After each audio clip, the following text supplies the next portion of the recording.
Om Vakratunda Mahakaya Suryakoti Samaprabha Nirvignam Kuru Me Deva Sarvakaryeshu Sarvada.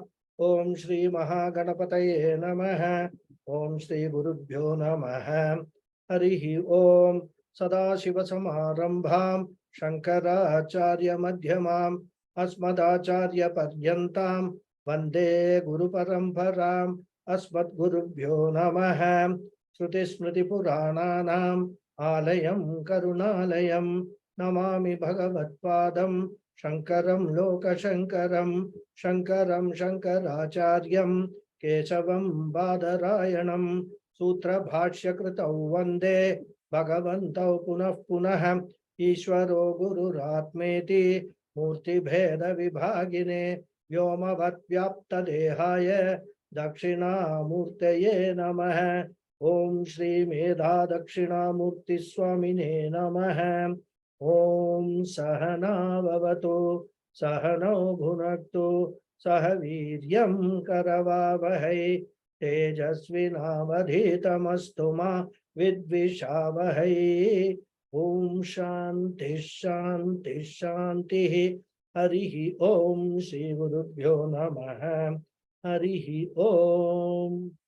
Om Parthaya Pratibodhitam Bhagavata Narayanena Swayam Vyasena Gratitam Purana Munina Madhye Mahabharatam Advaitamritavarshinim Bhagavatim Ashtadashadhyayinim Ambatvamanusandhadami Bhagavad Gita Bhavatveshinim Yam Brahma Varunendra Rudra Marutaha Sunmanti Divyaistavaihi Vedai Sankavadakramopanishadaihi Gayanti Yam Samagaha Dhyanavastita Tatgatena Manasam Pashyanti Yam Yoginaha Yasyam Tanna Vidhusura Suraganaha Devaya Tasmai Namaha. Namaste once again, everyone. Namaste Guruji, pranam. Pranam. Namaste Guruji. Namaste. Namaste everybody. Annat bhavanti bhutani parjanyat anna sambhavah yajñat bhavati parjanyah yajña karma samudbhavah. So this is the 14th shloka of the 3rd chapter we are discussing. Basically, this is a very simple shloka. Very easy to understand also for those who know a little bit of Sanskrit. Annat bhavanti bhutani. Bhutani means living beings. They are born of food. Parjanyat anna sambhavaha. And food is born of rain. We know that without rain there won't be any crops at all. I mean, food can't be grown. And Yajñat bhavati parjanyah. Rain is born out of yajna. Here we take the meaning of yajna as the punya. The punya which is earned because of doing yajna. That is the meaning we have to take. Because of the punya done by all the living beings, we get the timely rains and all that. That is what the Shastra says. And that is what we have heard from our elders also. Suppose there is no rain. What will the normal conversation be? Oh, the papis have increased. That is why it is not raining. This is what normally in our community, in our society, the talk will be. So, punya of the living beings, of the Atma, Jivatmas, of the living beings, is directly connected to rains coming properly, that is appropriate time, appropriate quantity, etc. And what is that punya born of? He says, yajñah karma samudbhavaha. That is born of karma or action. This is the simple meaning of this sloka. So after dealing with karma yoga from 3 different angles, now Krishna is presenting the 4th angle for karma yoga. As I said in the last class, here he presents Karma Yoga as Dharma. Dharma, that which sustains the entire universe. He presents Karma Yoga as a way of life by which the harmony of the creation is maintained. And in the last class, we also saw that the entire creation and also every part of the creation is cyclical in nature. We saw one example of the oxygen cycle, very simple example. Unfortunately, we have become so awareness-less, I would put it that way, that we don't even think of, what is happening around us. I'm not saying we means in the individual, as a collective society, if we not only intellectually understand, but also we actually, what I would say that, appreciate the fact that the trees and plants and human beings and animals, they have got a complementary relationship. One cannot survive without the other. The trees and plants, they don't do anything to destroy the human beings and animals. In fact, they actually contribute for the betterment of the human beings, for the betterment of the animals in the jungles and all that, That's what the trees and plants do. Whereas the human beings are such villainous species, they go and destroy the very trees and plants and, deforestation and all that we do, without realizing that eventually what we are doing, we are cutting our own roots. We are destroying our own basis for living. That we don't realize that. So in these cycles, if we try to understand the universe in cyclical form, what are all the various cycles are there in the universe? We will see that the whole universe is interconnected. And it is these cycles which ensure that the universe is interconnected.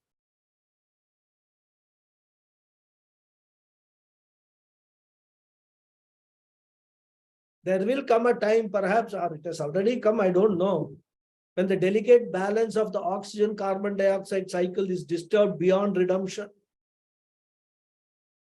As I said, you can then well imagine, we are already actually speaking, facing the consequences, or started realizing the consequences of that. Therefore, we need to act as responsible citizens, make our contribution to the maintenance of harmony in the nature. We should understand that everything happens in the creation is a cyclic process. Cycles indicate balance. Cycle indicates harmony. It is a karma yogi's duty to contribute for the maintenance of this harmony.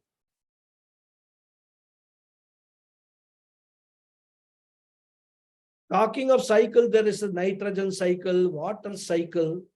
But water, we know, is a beautiful cycle, right? Ocean, evaporation, clouds, rains, rivers, back to ocean.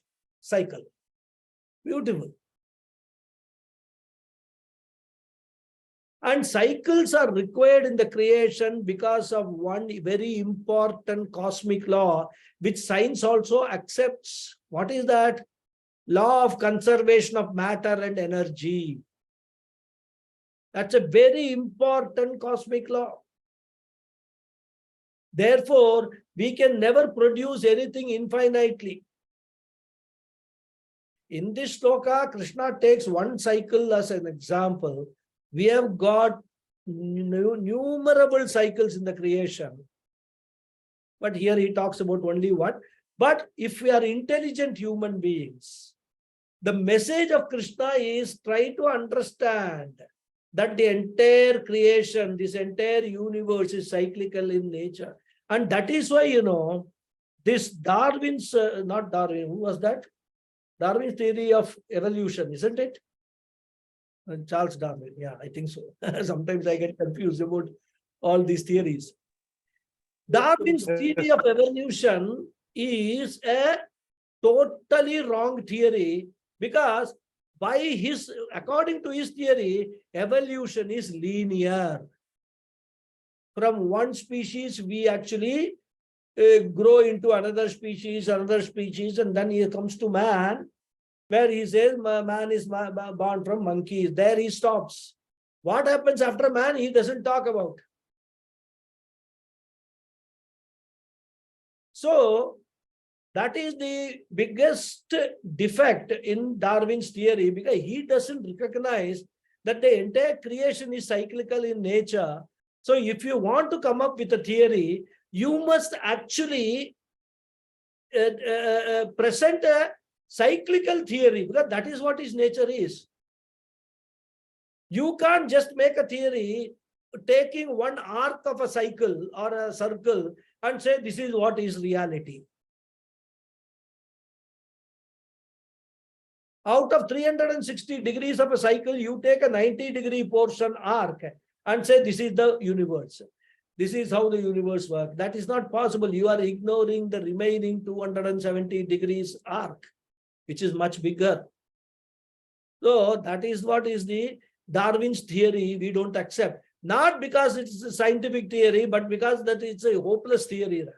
It is not a theory which actually explains how the universe has evolved.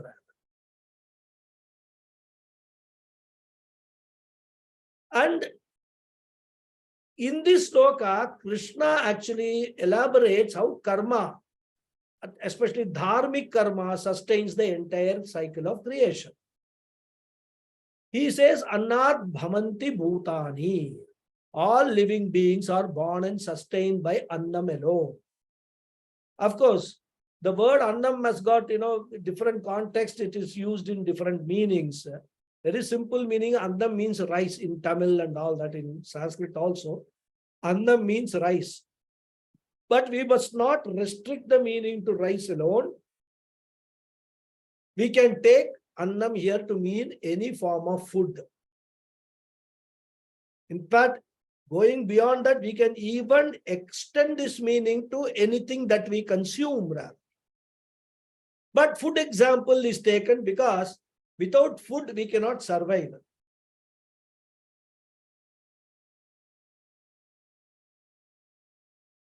And Pujya Swamiji says, the expression born of food cannot be taken literally, since nothing is actually born of food. And Adi Shankara, being what he is, he makes it very clear in his commentary. So born of food means, first of all, we should take the food eaten by the person. And also, he adds the word bhuktat, annat bhuktat bhavanti. Bhuktat means what? Assimilated. So it is not only the food that we eat which is responsible for creation, but also it has to be assimilated. The food has to be digested. What all nutrients are there in the food has to be assimilated. Therefore, Adi Shankara says, Bhuktat annat bhutani bhavanti. Adi Shankara's beauty is, does not leave anything to any wrong interpretation. Exactly what way we should understand, he will point out in his commentary, in his bhashya. So, from the food eaten and assimilated, all living beings with various bodies are born. It is not only human beings, even the animals and all that, it is the food which is assimilated. Even plants, of course, the type of food everybody consumes is different. But the basic fact remains that the food eaten by all living beings and assimilated by them is responsible for the creation of all living beings. We all know, at least in the case of human being, the food eaten by the parents is converted into the causes for conception of the being, the blood, the seed, etc. It's all anna rasam, it says. It is the rasam, the what is it, the content of the food, which is important. And that's why our body, after actually absorbing all the nutrients and taking out all the contents which is required not only for the survival of this body, but also which is required for procreation, the balance portion is actually sent out, discarded, thrown out of the body. That is waste. Therefore, conception itself is because of food, and food being the material for it, it is the material cause for all anatomical aspects, the physical aspects of the body. But then how is the food prepared by the nature? So even though there are a number of factors responsible for the growing of the food by nature, here Krishna points out one important aspect of this food cycle, which is rains. Even all other factors, if all other factors are present, but there are no rains, food production will get severely affected. The last class we discussed how the whole economy is dependent on monsoon rains in India, everywhere for that matter. So he says, Parjanyat Anna Sambhavaha. Because of rain alone, Annam comes. In fact, when we look at the disputes between nations, or even within the one nation within the states, like for example in India, major dispute is sharing of water. Because water is another very important source for living.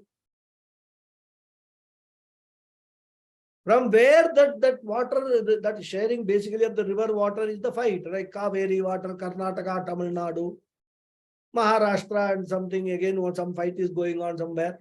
Everybody is fighting for water amongst nations also, India, Pakistan, China, India, all fight for water is there, for sharing the river water. And from where does the river water come? From the rains only. Isn't it? Somebody can say, no, we are depending upon canals. We don't depend on the rains. We have got beautiful canal irrigation system.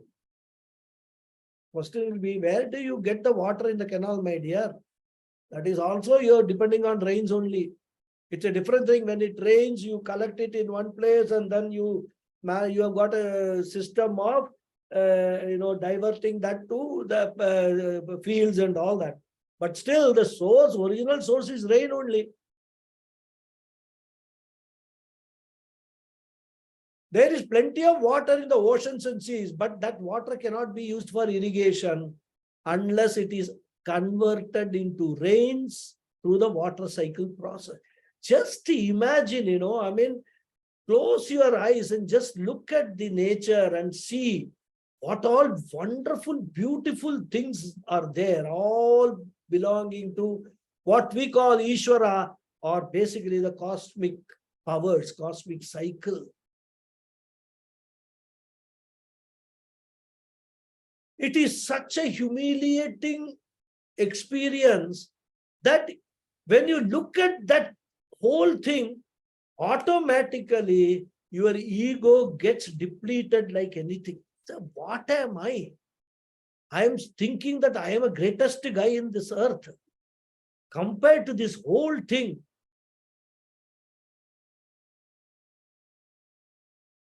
you have to experience this. Late evening, after sunset, go on the seashore where it is comparatively dark. Look at the vast sea. Look at the vast sky. Look at the stars, which are, billions of stars. Look at them. Appreciate that entire nature at that time. I tell you, such a humiliating experience. All our ego will be completely removed at that point in time. Whenever I used to go to Kanyakumari, this was one of my things. I will leave all my friends or relatives who are with me alone, go sit on a rock somewhere and then observe nature, half an hour, 45 minutes, that great meditation on the nature. No other thought, just keep on appreciating what beauty is there.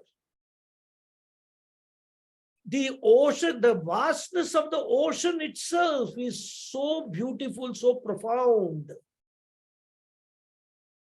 We lose ourselves in that.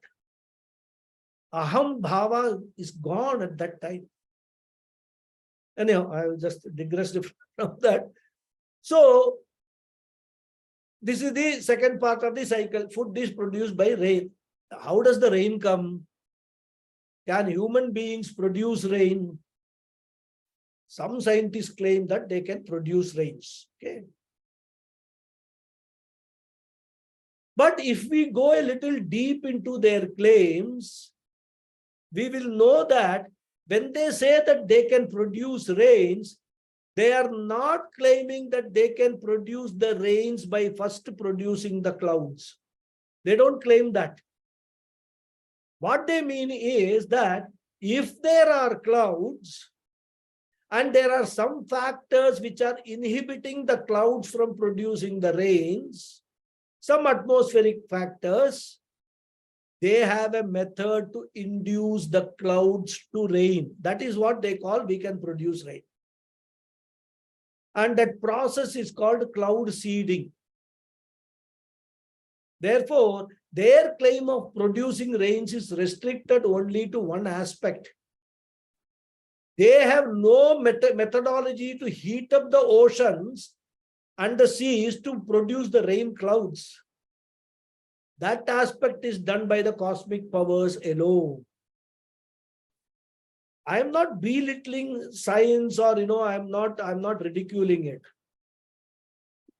Because even this technique of this cloud seeding is a very great blessing for us, rather. At least they have been able to overcome some obstacles through the scientific process, some natural obstacles through the scientific process.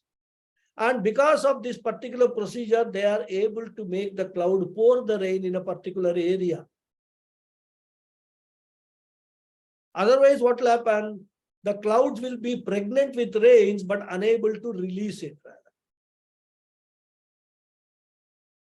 It's just like, cesarean section being done for birth of a child. So, what we are saying is, science is wonderful. Still, it can never replace nature. Therefore, Parjanya is a natural phenomenon we require. So the next question is, okay, Annad Bhamanti Bhutani, okay, food is responsible for the birth of living beings. Parjanyat Anna Sambhava, because of rains, the food is made. Question is, who is responsible, from what is the source because of which it rains? Krishna says, Yajnat bhavati parjanyaha. Yajnat bhavati. So here, as I told you in the beginning of the class, the word yajnaha means apurvam, adrishtam, punyam. Invisible factor called yajnaha or adrishtam. Therefore, in this context, we have to understand that when Krishna refers to yajnaha, he is referring to the invisible favorable factor called yajnaha. As I said, it is also called punyam. In some places, they call it adrishtam, apurvam, etc. Depends upon what word the Acharya wants to use. All same meaning only that. Unseen, basically. So here the word yagyam means punyam. So because of punyam alone, rain comes. Now this statement will raise heckles, isn't it? If I make this statement in some, what is that, Twitter and all that, trolls will appear. They will say, what are you talking? Because of punyam, rain comes, huh? Cock and bull story, you come up with all you Advaita Vedantins. How do you say punyam produces rain? Show me the punyam. You tell me how punyam makes the rains. All this will happen. But we need not actually engage with them at all. We need not challenge them. Because we have to understand the meaning of the word punyam also depending on the context. What does basically punyam means? The word punyam conveys a favorable condition for anything to fructify. That's why we say, oh, that person has earned a lot of punyam. That is why this fellow is successful in doing whatever he does. That sounds okay for people who will understand. Yeah, there's a lot of punyam. But if you want to know what is exactly meant by it is, because of certain favorable conditions which have been created for this person, because of certain types of activities which this person has done earlier, either in this life or in the previous life, those favorable conditions have been given to him, and he succeeds in what he does. That's what it is. That's what punyam is. What do you mean by favorable conditions? So if when you are out to achieve something, there are obstacles, those obstacles are removed. For you to achieve, you find yourself at the right place at the right time. The right opportunity comes. Your mind works in a right manner to avail of that opportunity. All these things, we say punyam. One word, that's all. So whenever we say punyam, we must understand it is not unseen means it is adrishtam, all right, because we can't see what are all the circumstances which are acting on that particular situation. But how that comes about, we must, if we understand, that is what the word punyam means, and papam means unfavorable conditions. And normally what happens, when you have this punyam acts on your circumstances, the end result is happiness. Because you wanted to achieve something, you have achieved it, happiness. When papam acts on the circumstances, the end result is unhappiness. And that is why the Shastras and the Acharyas and Gurus, they always teach, always do the right thing. What is the dharmic way of life you lead? Lead a life which as per the teachings of the scriptures. Why? Not because they want to convert you to Hinduism or whatever it is. This is applicable for any person, any religion. Whether the religion talks about it or not, this is basically a part of the cosmic order. So, that favorable condition, when it is given, you achieve success and you are happy. And we all want to be happy always. So the one way of finding out finding the secret of happiness is do all right deeds. Now, it does not guarantee that you do good deed today, tomorrow you will be happy. Because you don't know what you have done in your previous births. You will have to reap the benefit or the experience the harmful effects of those karmas also, isn't it? But what will happen is, the more and more you experience the papa karmas or the results of the papa karmas, that goes out of your account. And the more and more punyam you keep on earning in this life, that will actually keep on increasing your punyam balance. And at some stage, the papam will be very less, punyam will be very, very high. You can even get your next birth as a devata. You can be Agni Devata or Varuna Devata, one of the devatas. So, from a Vedantic point of view, when we talk of punyam and papam, in the last class itself we saw that. What we say is, from a Vedantic point of view, from the point of view of a sadhaka, from the point of view of a spiritual journey, punyam is that which creates favorable conditions for promotion of the spiritual growth. And whatever obstructs the spiritual growth is defined as papam.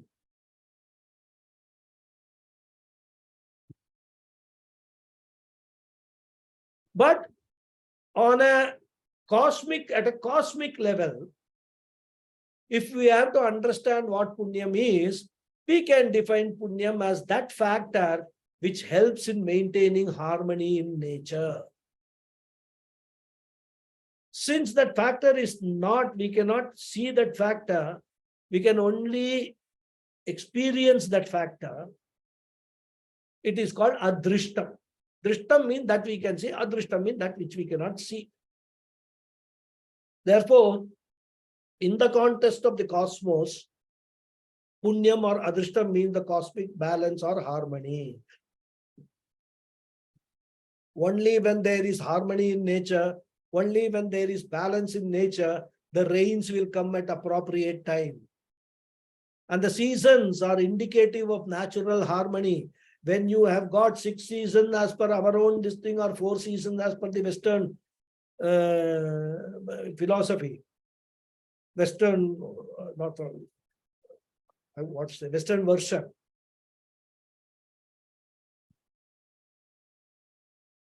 When the seasons come at the appropriate time, that means there is a harmony in nature. Because the seasons are one of the most important indicators of natural harmony. And when we tinker with nature beyond a particular level of tolerance, the first thing to be affected are the seasons. Spring, summer, rainy season, winter. This is how the natural cycle follows. After winter, again spring, summer, rainy season, winter, again same. When we tinker with that, what happens? Summer season extends, no rains, or unseasonal rains, which again affects the crop pattern. So one thing leads to other, and the whole cycle and the whole harmony is totally disturbed. So affected, completely affected. And that's why, in our tradition, they always took rain as the acid test for universal balance or ecological balance. Because in those days, these modern scientific terminologies, etc., were not available. They did not have the word like ecological balance and all that. So they use a word called punyam. But nowadays, because of the advancement of science, we can use the scientific language also. Basic idea is the same. So what we call today as ecological balance or harmony, in those days they called it yajna. Therefore, yajnat bhavati parjanya. So now are you able to see the connection? Living beings are born because of annam. Annam is born because of rain. Rain is born because of yajna, that is harmony or punyam. The balance in nature is maintained. So far, so good. Now the question is, how do we maintain the balance of nature? How do we create the balance of nature? Krishna gives the answer. Yajna karma samudbhavaha. One maintains the balance of nature only by karma yoga, only by self-restraint, only by avoiding the exploitation of nature, only by having a reverential attitude toward the entire creation. Only by respecting the nature, we can maintain the balance. As we discussed in the earlier class, we need not bring about harmony of the nature, because harmony of the nature is already there, inbuilt in the cosmic order. We don't need to do anything for that. What we have to do is, we should avoid disturbing that harmony. That's all. Karma yoga is about that only. When you say do the right thing, it means don't do the adharmic things which will disturb the harmony of this entire nature. Therefore, Bhagavan says, you need not bring in harmony of creation. Creation is already harmonious, but by your interference, do not destroy the harmony, do not pollute the water, do not pollute the air. And this is emphasized again and again in our scriptures.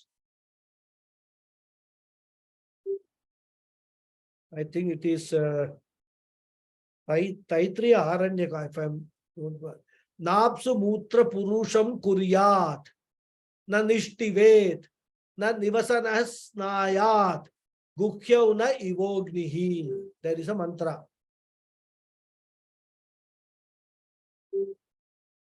Na Apsu Mutra Purisham Kuryat.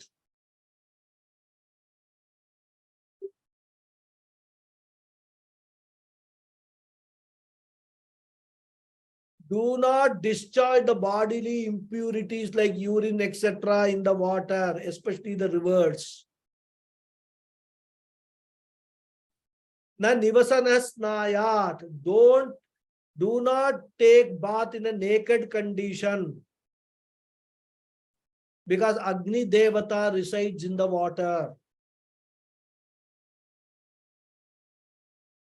When we actually look at the creation from the scriptural standpoint of view, how all these Panchabhutas are evolved, water has evolved from Agni. Agni is the source for water. It looks funny for us, isn't it? We think Agni and water are opposite. We put water, Agni goes away. That's what we think. That's what happens also. That's our experience. But actually speaking, before the water, what existed was Agni. From Agni came water. From water came Prithvi. Akashat Vayuhu Vayoho Agnihi Agner Apah Apah Prithvi. Tattva Bodha, we have seen this. So, the fact that how to maintain this harmony, what should be our contribution, the Shastras, various places, various mantras say what you should do. In fact, there is a suktam called Agamarshana Suktam. While taking bath in a river, etc., one is supposed to chant that Agamarshana Suktam. So, Veda mantras tell you when you go to a tank or a river, what you should do. Normally, when we want to take bath in let's say you have gone to Haridwar, you want to take bath in Ganges, flowing Ganges. Now, you have been told that Ganges water will be very cold, right? So, how cold it is, whether I can take a dip or not in the Ganges, what we will do? First, we will put our leg in the water to test the coolness, right? We want to find out whether the water is too cold. Whereas, you know what the tradition says? Never put the leg first. Go touch the water with your hands and pray to the river. Because river is the lifeline of any civilization. All civilizations have come only on the banks of rivers. Therefore, first you do namaskara, Gange cha Yamune chaiva Godavari Saraswati. Then take a little water and do prokshanam. Sprinkle it on your face and head. You will know how cold the water is. Once you have little bit acclimatized to the coldness, then enter the water. And there also, na apsu mutra purisham kurya. Do not pollute the river. Na nishtivet. Don't spit in the river. Because some people have got this habit of continuously spitting. Every 2 minutes they have to spit. It's still worse with people who take pan, chew, tobacco and all that, right? They go on spitting rather. In fact, that's one of the biggest problems of our culture rather, the spitting problem. You can see if you go auto driver, when you go in a taxi and all that, you'll see, they'll just go on spitting on the roads. Just like that, spitting is a national hobby for them. So it says, na nishtivet, na nivasanasnayat. This is how we should respect a river. We should respect the ocean. Similarly, we should respect the air, the fire, etc. Therefore, a life of reverence, a life of karma yoga will maintain the cosmic balance. We don't need to do anything more. In fact, in Tamil, there is a saying, if there is one good person who has respect for nature, the creation will ensure that there are rains at least for his sake.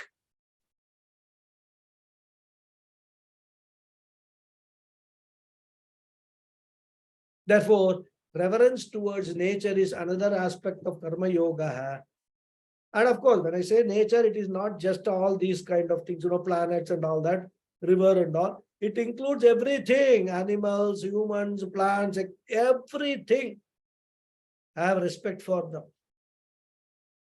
Therefore, the balance is produced by karma samudbhavaha.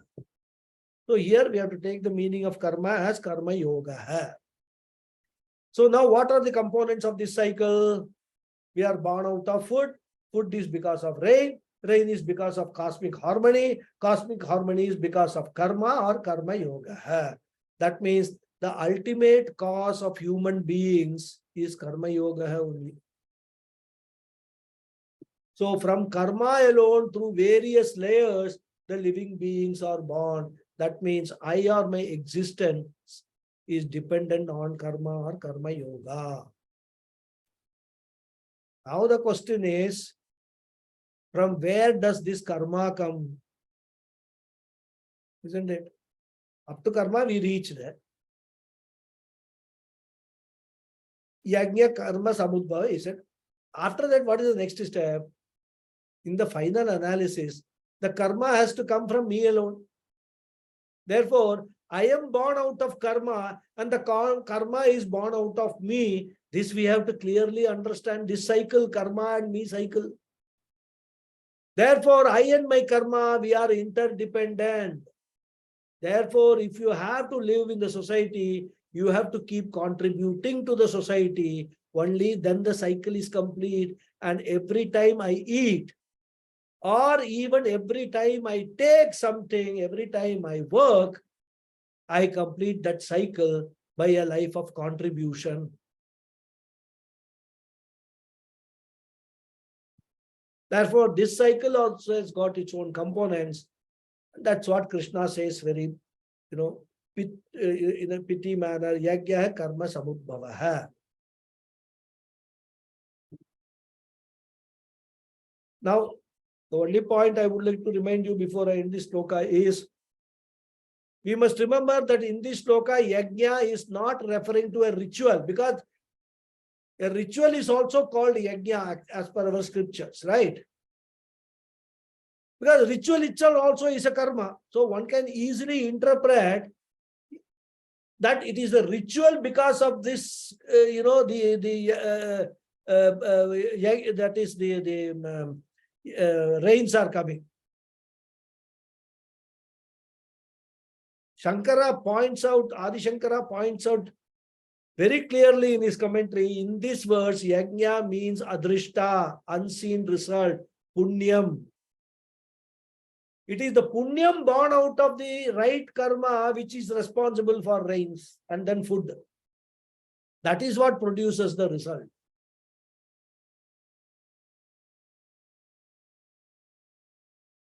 So now, as I said, where do the karmas come? The rituals, etc., ritual part of it, and so on, where they come from? Answering this, Krishna continues. We'll see the 15th shloka. Karma brahmodbhavam vidhi brahmakshara samudbhavam tasmat sarvagatam brahma nityam yajne pratishtitam. Anvaya of this shloka is Karma Brahma Udbhavam Vidhi Brahma Akshara Samudbhavam Tasmat Sarvagatam Brahma Nityam Yajne Pratishtitam. This is the Anvaya. Vidhi, may you know, may you understand. Karma, ritual. Brahma Udbhavam, born of Veda. Here the word Brahma means the Veda. Akshara Samudbhavam. From where Veda is born? It is born of the Akshara, imperishable Ishvara, the Lord. Tasmat, therefore, Sarvagatam, all pervasive Brahma, the Veda, Nityam, always, Yajne Pratishtitam, abides in Yajna.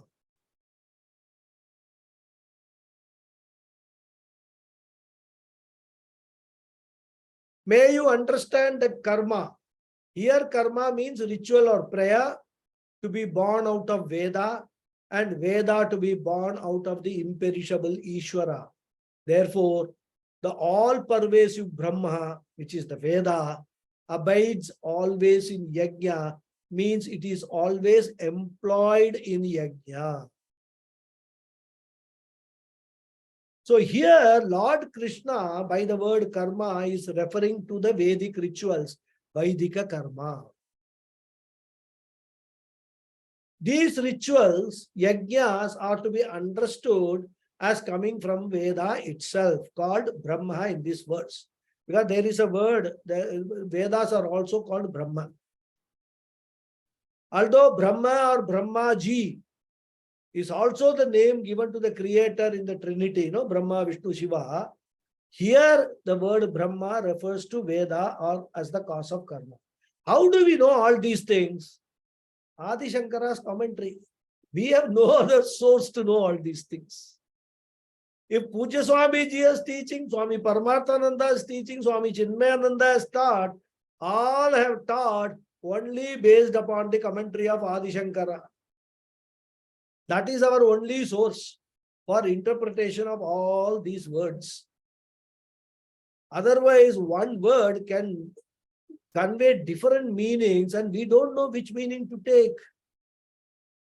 If we take one meaning in one context and the same meaning in another context, the whole context will be lost and we will be totally lost. We won't understand anything.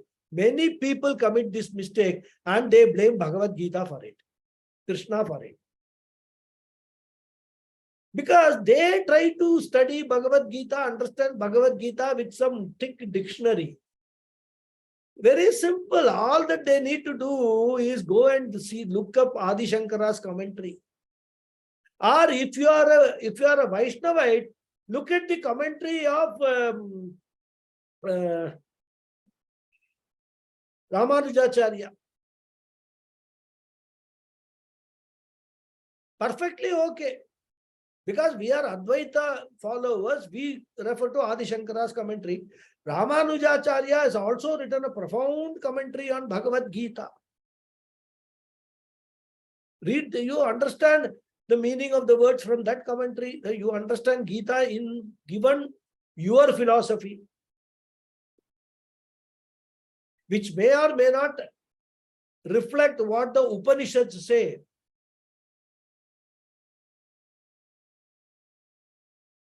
So there are sources for us to learn. So now, how do we know which karma maintains the balance of creation and which karma violates the balance of creation? And this is the problem because we human beings have got only limited intellect.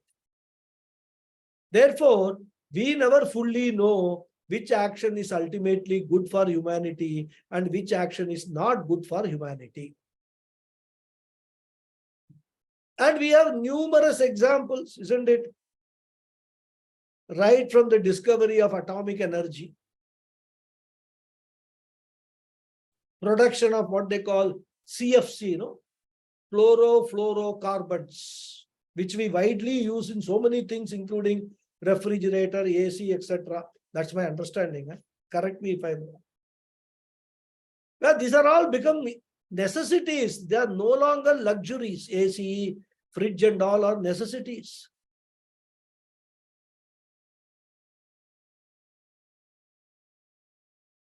Imagine a house today, the fridge conks off, for 1 week it is not repaired.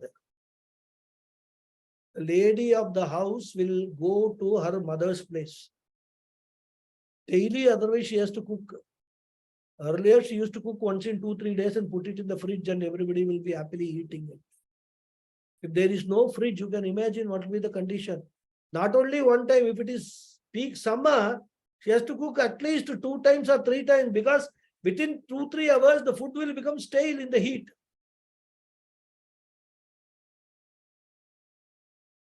But when the fridge, therefore, when the refrigerators were made, it was hailed as a significant progress, which has made life very easy and all that.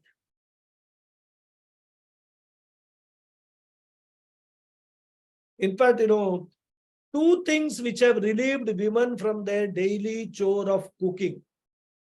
One is senior citizens' homes like Nana, Nani and all. They don't need to cook, you and go and have food there. Another is this refrigerator for those who don't go to Nana, Nani. I don't want to go into this. I don't want to elaborate anything more. Just for you to think. So now we are told this by the scientists, very same scientists, that CFC released in the atmosphere through refrigerators, air conditioners, etc., are reacting with the ozone layer, and the ozone layer is getting depleted, which is dangerous for our survival. It is the ozone layer which protects all the living beings on the earth from harmful rays, like the ultraviolet rays and so many other rays which are coming from the sun. They are all harmful. If they are not prevented from entering the earth, the whole life in earth will be finished. They even talk of some ozone hole somewhere in Australia and all that, which has been identified as the cause for deadly diseases like cancer. So it was Bhagavan's compassion, Bhagavan's grace, the cosmic grace of the cosmic order, that in the interest of the life, for sustaining the life of human beings, Bhagavan gave a beautiful gift, and that he created the sun, no doubt, because without sun also we cannot have sustain life on the earth. He also created the ozone layer to filter out all the harmful rays coming from the sun, to protect the human beings and the life on earth, to sustain the earth. And this ozone layer protects us from the meteorites attack also, because as soon as they enter this ozone layer, they are burnt out in the atmosphere itself. But just see what we have done. Create something which we thought was a great discovery, but it has eventually turned out to be the cause for harming ourselves and destroying life on earth. This is what there is. Then now there's a lot of talk, lot of focus on greenhouse gases like carbon monoxide, etc., being discharged by the ever-increasing population of automobiles. This is what they call the greenhouse effect. because of which the temperature on the earth increases. There is global warming, the glaciers are melting, the water levels in the oceans are increasing. They even talk of a threat to some of the islands being submerged in the seas.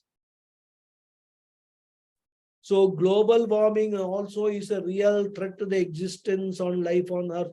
The summer which we are now experiencing all over India, nothing but global effect of global warming only. But nobody imagined these consequences when the automobiles were made or even being continuously being made. Why? Because of the limitation of human intellect. Same is the story with pesticides, DDT, etc. In fact, many countries have banned all these chemicals from agriculture. Therefore, everything that we invent, we do not know whether it is good or bad because we have got limited knowledge. Therefore, Shastra says, do not depend upon human intellect, depend upon the scriptures, which talk about a way of life, which is meant for universal harmony. And because scriptures are not products of human intellect, that's the most important aspect. Unlike science, science is a product of human intellect. It is a Paurusheyam Shastram, science. Scriptures are called Apaurusheyam. They are not inventions of human beings' intellect. They are revelations through the rishis. Therefore, Krishna says, be humble, follow the lifestyle prescribed by me. You might not know the scientific reason behind the religious practices. You can do research all right. But, and after about 10, 20 years and all, you might discover the scientific principle. But at least, until then, have faith in the scriptures, follow the lifestyle prescribed by the scriptures. Even leaves like tulsi, bilva, etc., we can make use of it without knowing its value or medicinal value, isn't it? Then suddenly we discover value only when an American takes a patent on neem. Oh, neem is great. Everywhere in India, you see only neem trees. We never realize the value of neem. And that fellow will now mint tons and tons of money of something which our own scripture, the Ayurveda talks about neem. We don't study all that. We don't learn from all that.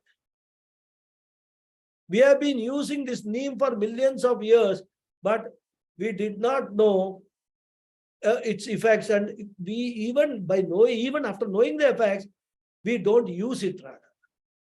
Similarly, bilvam we use. Rudraksha, we don't know what is Rudraksha's effects.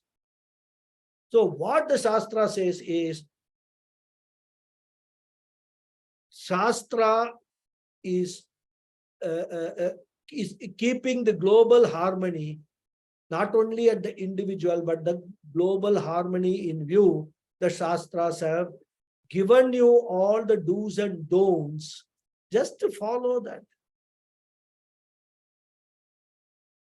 Why are you having such an ego that you are saying, I won't follow the Shastra, I don't believe in it? Don't believe in it, you will find dig your own grave. Therefore, Krishna says,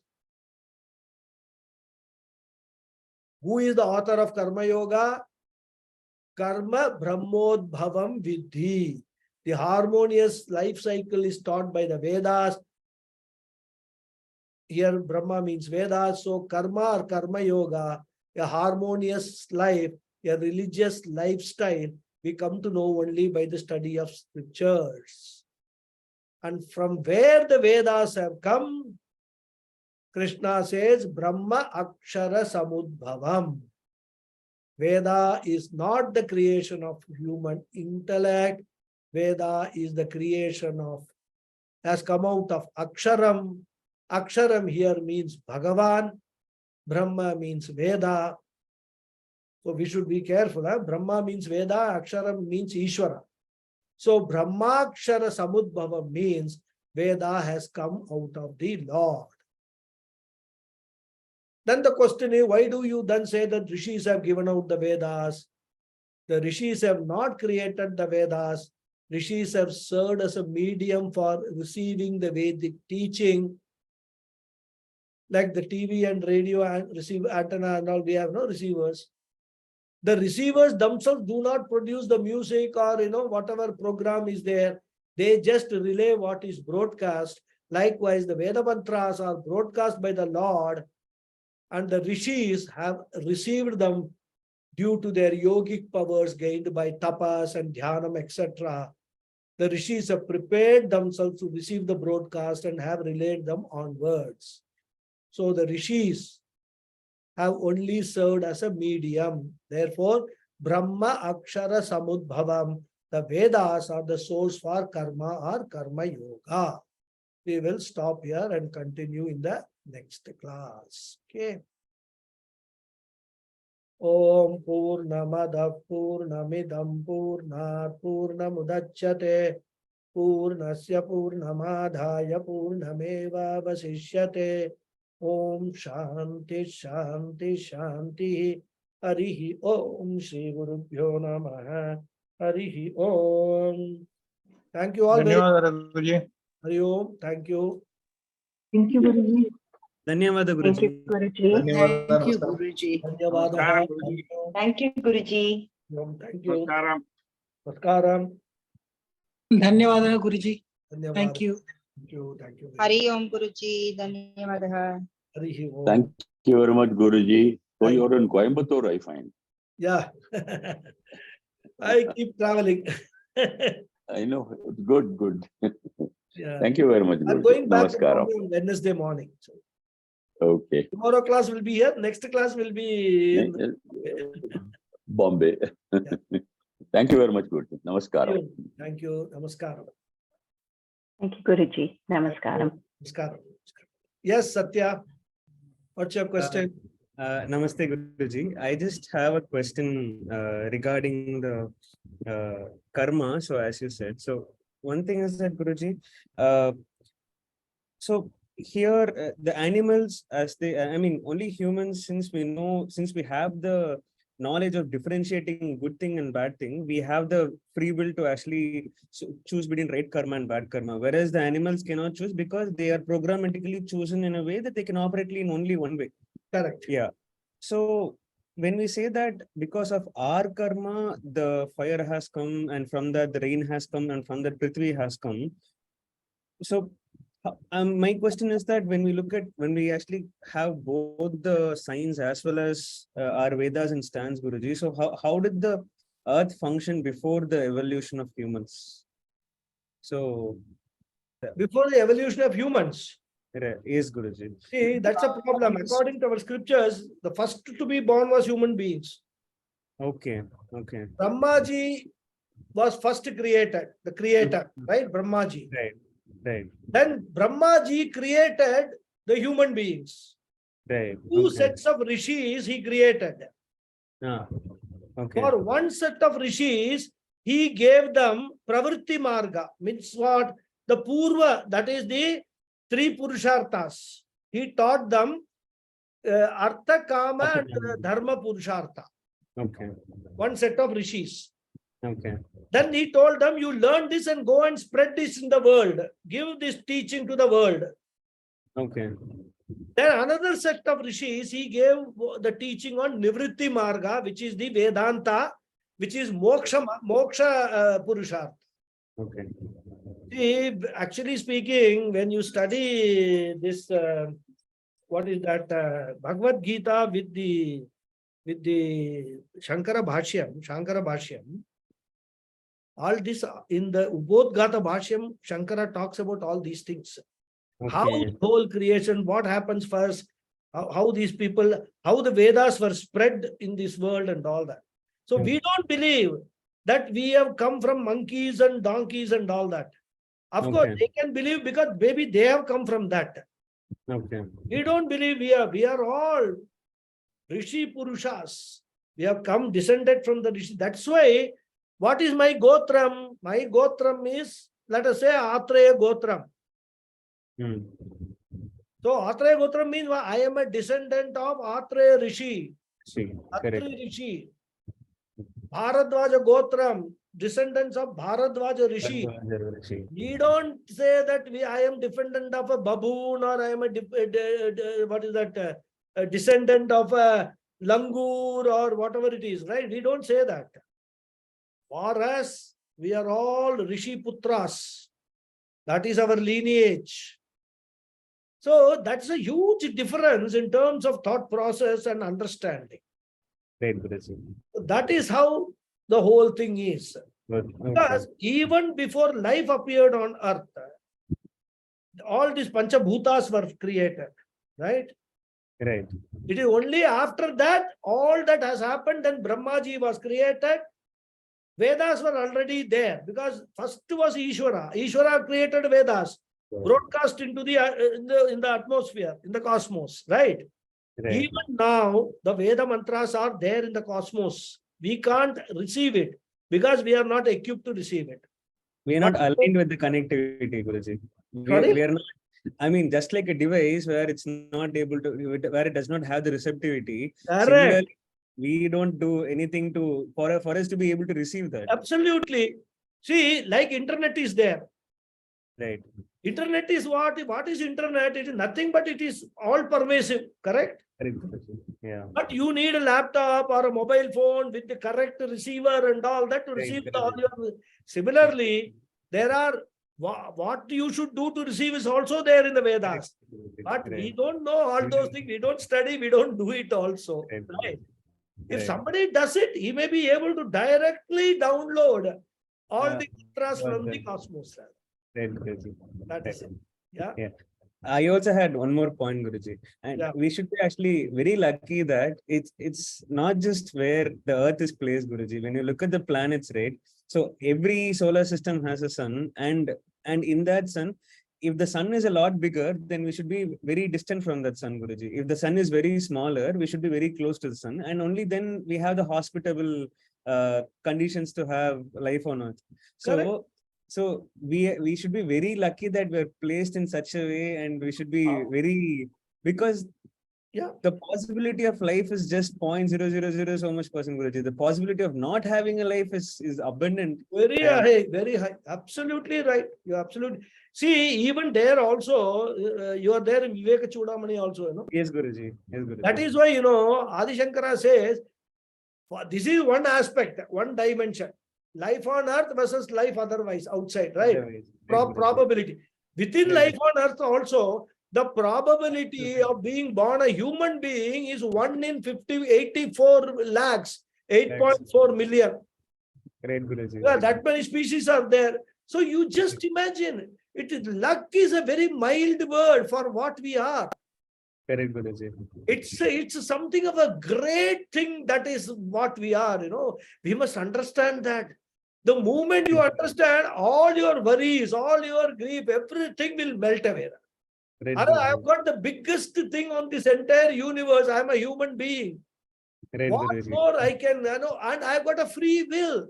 I can do whatever I want to do with my life. Right? That freedom I have got.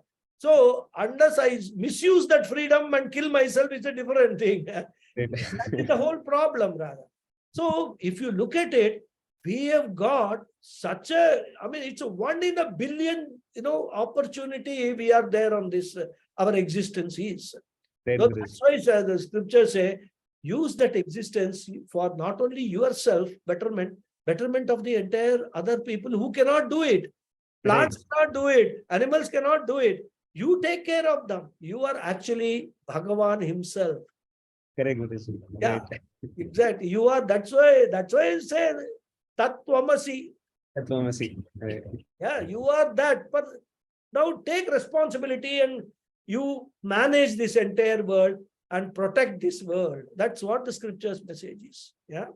Right, Guruji. And one more thing is that humans automatically they take the designation as the guardians of this earth, Guruji. If you take it in a very positive notion, it is our karmas who actually serve, because with our karmas we get rains, with our good karmas we get very good earth. Correct. And it's not benefiting our own thing; it's actually benefiting the whole society. And because we only can do the karma. Correct. We only As you can do rightly said in the beginning, other living beings can't do any karma. this. So that responsibility comes more on us, Right, Guruji. isn't it? Now, but what we have been doing, we are acting like the police people of these days. They themselves have become the law breakers instead of law keepers. Rather. That is what we have become. It's like higher the position in the company, more the responsibility. So higher the position in the karma cycle, the more More responsibility. responsibility, correct. If the chief of police himself is a law breaker, what Then the whole system is gone. the whole system is gone. That's it. Okay. Okay. Thank you. Hariji, Thank you. yes.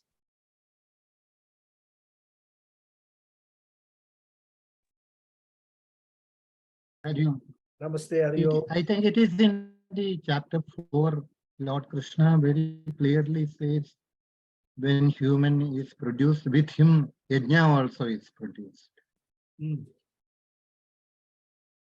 I didn't get it. What did you say? With human being, Ah, when we are born, it is only the human species has got the capacity to do yajna. yeah. Yeah. So he very clearly says that with the human being, the power to do yajna. Yeah. With him, the yajna is also born with the human being. Yes. With the human being, yajna is already there. It's there in the Vedas. Yajna, that is yajnas are karma. Yeah, see, karmas, from karmas, yajna is born. Karma is born out of Vedas, right? And the karmas who can perform, only human beings can perform. Nobody else can perform. That's what. So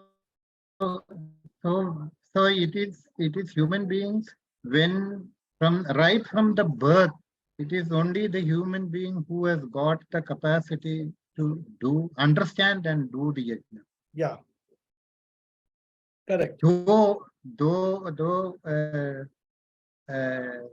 the other inanimate objects like trees and all is continuously perform the function of a yajna, like that it is giving shade to hundreds of people, that the plant and the tree, that we get our oxygen from the trees, or we get our food from. So though they don't know that they are doing the yajna, or though they are an inanimate object, but still they are performing the yajna meticulously without any fail. Yeah. But unfortunately, though human beings are born with the intellect and have the capacity to know about yajna, most unfortunately, the human beings are the species who do the least of yajna. Yeah. That's true. In spite of the fact that the capacity has been given, Yeah. there is a paradox, is it not? Yeah. No, you have a question, but you are repeating what all I said only. If you have a question, you please ask. No, I am not repeating. Ah. No, I am not repeating the thing. I'm only asking, why is that, in spite of the fact that we have the capacity to understand the significance of yajna, and along with our birth, the capacity to do yajna has come as a package with the human birth, but still we are not performing. Yes. Unlike the other objects in the nature. Your question is why? Why is it so? In spite of the fact I have got the intellect. First of all, about 1,500 years ago, our fathers were performing, correct? Number one. Number two, what has happened is we have become more materialistic in nature. we have got so many comfortable things that we are now drowned in comforts and we don't want to get out of the comfort level. Let me ask you one question. The answer is very Yes, sir. simple. People, when they are supposed to do Sandhya Vandanam every day, Shastra says, right? Yeah. Now, how many boys today, when they have been, gone through the Upanayanam Samskara, do Sandhya Vandanam? What is the answer? Why they don't do it? What is the answer? Their father, mother don't do it. No, the father doesn't do it, and this fellow also doesn't do it. Father, why doesn't he do it? He says, "Oh, I am going to the office, I don't have time," and all that. Very good. After retirement, you are sitting at home only, can't you do Sandhya Vandanam after retirement? After all, what is so difficult about Sandhya Vandanam?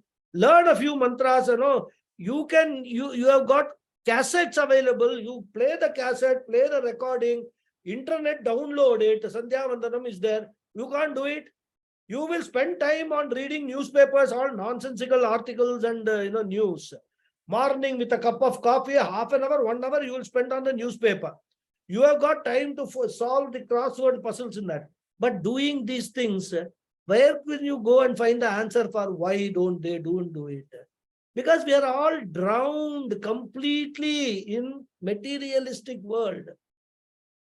That's what is the reason. That's all.